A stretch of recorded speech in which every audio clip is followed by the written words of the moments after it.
E agora nós vamos voltar com o Dr. Roberto, falando sobre os opositores à vacinação. O que fazer? Isso é uma verdadeira loucura, um absurdo, essa prática nihilista de voltar ao passado, ao naturalismo.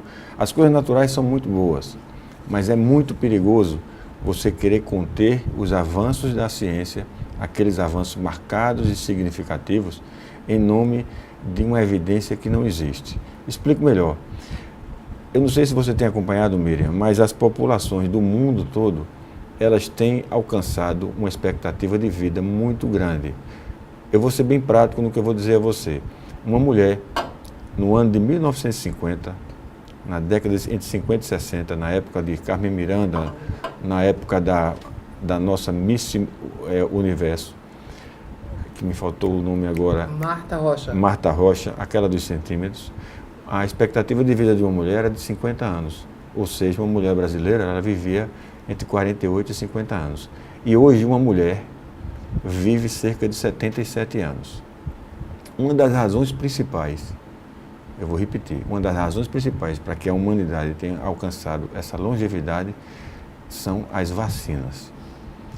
As vacinas, elas são muito importantes para políticas de saúde pública, porque ela consegue evitar problemas como uma simples paralisia infantil, que já matou e já deixou tantas pessoas incapacitadas, com sequelas, como também hoje, mais recentemente, elas conseguem prevenir o câncer do colo do útero. As jovens hoje, entre 8, 9 anos e 15 anos, elas podem ser vacinadas. A minha filha, por exemplo, mesmo antes de ter relações sexuais, ela foi vacinada contra o HPV. E essa vacina vai protegê-la contra o câncer do colo do útero, você sabe disso. Tempos atrás, as mulheres morriam muito por câncer do colo do útero, porque não tinha vacina. Então, a vacina é fundamental e essa prática de não recomendá-la é absolutamente criminosa. Diversas novas tecnologias têm auxiliado nas práticas médicas da atualidade. Dentre elas, uma que me causa bastante curiosidade, que é a utilização do chip com os dados médicos. Poderia expor mais sobre essa aplicação e utilidade? O termo poderia ser esse, na verdade seria um implante subcutâneo que você colocaria no paciente e poderia coletar informações de saúde deste paciente. Depois, passando o Bluetooth ou outra tecnologia semelhante, você poderia coletar esses dados e facilitar o registro dos exames desse paciente e muito mais informações de saúde. Existe também uma tendência hoje de se miniaturizar as coisas. Por exemplo, existem hoje como se fossem comprimidos, Miriam, que o paciente engole e o médico consegue enxergar no interior do tubo digestivo do paciente. Muito embora o chip seja um avanço e que possivelmente vai ajudar muito na saúde, é preciso que os pacientes se informem quem são as pessoas que estão oferecendo aquele tipo de tratamento e se de fato esses tratamentos eles são eficazes ou não. A melhor maneira de fazer isso é procurando o seu médico de confiança. Doutor Roberto, política partidária é uma coisa que está presente na vida do brasileiro em todas as áreas. Na área médica, ela ajuda ou atrapalha, principalmente na saúde pública brasileira? Eu diria a você, Miriam, que nós não vivemos sem política. E a política, ela deve existir também na área de saúde pública. Se nós tivermos governantes que olhem para a área da saúde com o mesmo cuidado que eles olham para os fundos partidários e as questões menos republicanas, nós, sem dúvida alguma, nós vamos melhorar bastante a atuação dos profissionais que ali atuam e, obviamente, a saúde da população. Com relação ao déficit de médicos em algumas especialidades médicas, como a cardiopediatria, quais são os dados que o Conselho tem sobre a falta de profissionais? E quais as especialidades mais críticas na atualidade?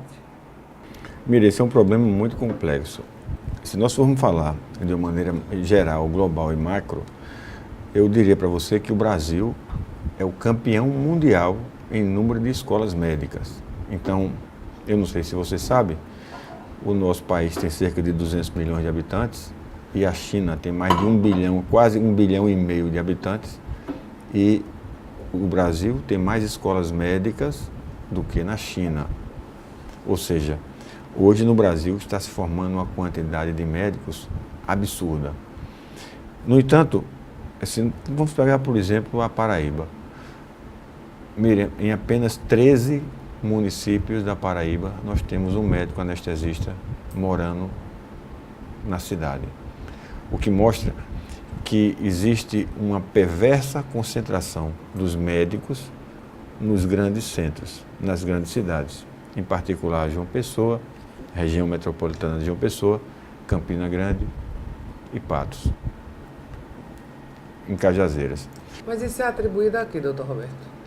Atribuído ao fato de que os médicos, eles têm família, eles querem dar aos seus filhos conforto de ir para uma escola, eles querem ter um banco para poderem fazer as suas operações, as suas... Todo mundo quer ter conforto. No entanto, os conselhos de medicina defendem que se crie para os médicos uma coisa semelhante do que se criou para os magistrados, uma carreira de Estado para os médicos, para que eles possam, de fato, como um programa de governo, estarem no interior, onde as necessidades são muito grandes, onde as carências são muito grandes. Interessante demais a proposta. E existe uma proposta mais profunda ainda do ministro Mandetta, que é um médico ortopedista, que é muito sensível às causas dos médicos, né? As políticas médicas, as políticas públicas, de que esse médico seja um médico da família. Então, veja que bacana, você tem um médico especializado em saúde da família, atendendo nos mais distantes municípios, como nós chamamos, nos vazios sanitários do nosso país. Esses profissionais, eles sendo bem pagos não significa dizer salário de Marajá, não, mas um salário digno e justo, porque o que acontece, Miriam, eu vou lhe dizer, um médico hoje que se aventura a ir para o interior, ele fica na mão de um prefeito, e às vezes o prefeito daquela cidade, ele politiza muito a situação. Agora há pouco você perguntou da política, então se ele não gosta do profissional, ele simplesmente dispensa, ou seja, aquele profissional ele não tem estabilidade no emprego e ele acaba indo embora. Ele vai para um lugar onde ele se sinta mais seguro para exercer a sua profissão. Doutor Roberto, dentro das inúmeras atividades que o senhor exerceu e ainda exerce, qual o seu maior desafio dentro do Conselho Regional de Medicina?